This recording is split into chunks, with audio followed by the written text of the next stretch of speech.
দুর্ঘটনা বসে তো। আচ্ছা যদি চাকাতে না পারেন আমাকে দিন, কিন্তু আর ফেরত পাবেন না। চলুন, এই সব গুড় কিনেছে, এ দাদা গুড় কিনেছে, সব গুড় কিনেছে।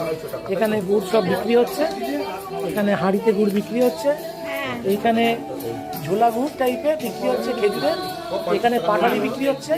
উনি সব গুনছেন, হিসেব করছেন, নিয়েছি আমরা। এই মাসিমা দাঁড়িয়ে হাসছেন। আমরা কলকাতা থেকে এসেছি, এটা টাকি এলাকা, পাড়া একটা মধ্যে।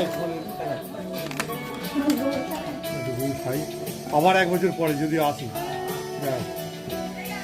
আচ্ছা একটা ছোট ছিপি করে একটু আমাকে টেস্ট দিতে পারবেন? একটা ছিপি করে জাস্ট আমি খেয়ে দেখবো। চামচে করে বলছি, আমি সেটাই বলছি। তাই বলে না জানো আপনারা, ঠিক আছে? এত দূর আসলাম যখন, 55 হচ্ছে না না না